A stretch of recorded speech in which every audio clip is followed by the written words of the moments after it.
सुप्रभात। आज हम लोग वसंत भाग 3 से चिट्ठियों की अनूठी दुनिया पाठ पढ़ेंगे, जिसके लेखक अरविंद कुमार सिंह हैं।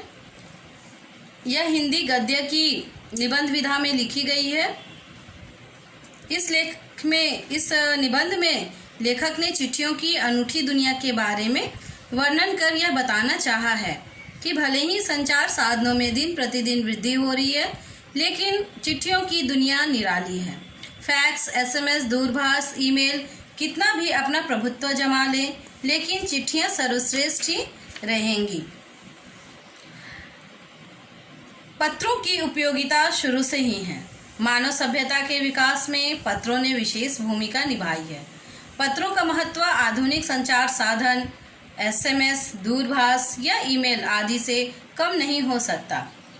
राजनीति, साहित्य तथा कला के क्षेत्र में पत्रों का अत्यधिक महत्व है, क्योंकि ये लिखित प्रमाणों पर कार्य करते हैं। मानव सभ्यता के विकास में पत्रों का महत्वपूर्ण योगदान रहा है, क्योंकि पत्र मनुष्य के लिए संदेश व प्रेरक दोनों रूप में कार्य करते हैं। पत्र के विभिन्न नाम हैं। पत्र को उर्दू में खत, संस्कृत में पत्र, कन्नड़ में कागज, तेलुगु में उत्तरम, जाबू और लेख तथा तमिल में कड़ित कहा जाता है। दुनिया भर में प्रतिदिन करोड़ों पत्र एक से दूसरे स्थान पर पहुंचते हैं। केवल भारत में ही 4.5 करोड़ चिट्ठियां डाक में डाली जाती हैं।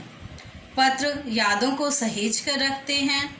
ये मनुष्य हेतु आधारभूत प्रमाण होते हैं, इसलिए इनकी मनुष्य के जीवन में काफ़ी अहमियत होती है। सन 1953 में जवाहरलाल नेहरू ने अपने विचारों में कहा कि संचार के साधनों में कई वर्षों तक तो मनुष्य ही भाग भाग कर डाक पहुंचाते थे, जिन्हें हरकारे कहा जाता था। फिर घोड़े आए, फिर पहिए के वाहनों द्वारा डाक पहुंचाई जाने लगी। लेकिन अधिक बदलाव रेलवे व तार के आने से हुआ। तार तो काफ़ी जल्दी संदेश पहुंचा देती है, लेकिन धीरे धीरे टेलीफोन, वायरलेस और रेडार और भी बदलाव लाएंगे। पत्र संस्कृति के विकास हेतु अनेक कार्य किए गए। भारत में पत्र संस्कृति को विकसित करने हेतु स्कूल के पाठ्यक्रम में पत्र लेखन को स्थान दिया गया। विश्व डाक संघ विभाग तो 16 वर्ष से कम आयु के बच्चों के लिए पत्र लेखन प्रतियोगिताओं का आयोजन करता है, जिससे बच्चे पत्रों से परिचित हों व इस कला का भरपूर प्रयोग करें, क्योंकि फैक्स, ईमेल, टेलीफोन व मोबाइल ने पत्र व्यवहार को काफ़ी हद तक प्रभावित किया है। पत्र तो मनुष्य के लिए धरोहर का कार्य करते हैं। आज भी देश में ऐसे कितने ही लोग हैं जो पत्रों को सहेज कर रखते हैं। बड़े बड़े लेखक, पत्रकार, उद्यमी, कवि, प्रशासक, किसान आदि की पत्र रचनाएं तो अपने आप में अनुसंधान का विषय है। अर्थात यदि इन पत्रों का विश्लेषण किया जाए तो कितने ही रहस्य हमारे सामने खुल जाएंगे। जवाहरलाल नेहरू द्वारा इंदिरा को लिखे गए पत्र आज भी महत्वपूर्ण हैं। राष्ट्रपिता महात्मा गांधी के पत्र काफ़ी उपयोगी हैं। वास्तव में पत्रों में अपने समय के अनुसार देश, काल और समाज को परखने की शक्ति होती है।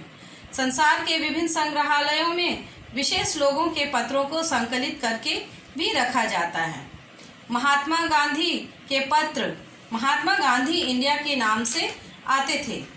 वे प्रत्येक पत्र का उत्तर अपने हाथों से लिखते थे। उनके हाथ से लिखे पत्र लोग धरोहर के रूप में सहेज कर रखते थे। कई लोग तो घरों में सजाने हेतु पत्र पर फ्रेम तक करवा लिया था।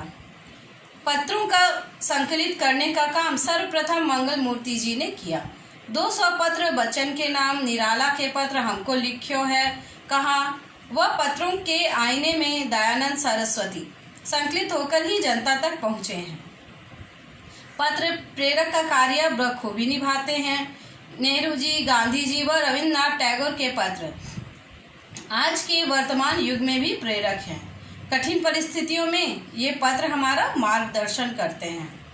भारत की आज़ादी के बाद भी पत्रों का विकास हुआ। सभी सरकारी विभागों में डाक विभाग सबसे अग्रणी है। यह लोगों को जोड़ने का कार्य करता है।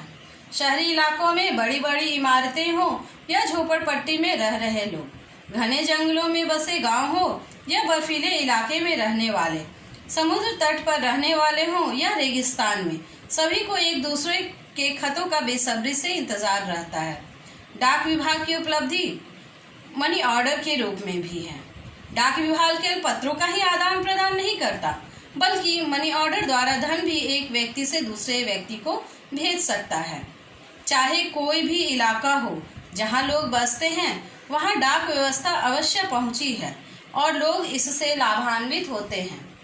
डाकियों को देवदूत अर्थात ईश्वर का दूत माना जाता है, क्योंकि वह चिट्ठियां या धन लाकर लोगों को नए संदेश देता है।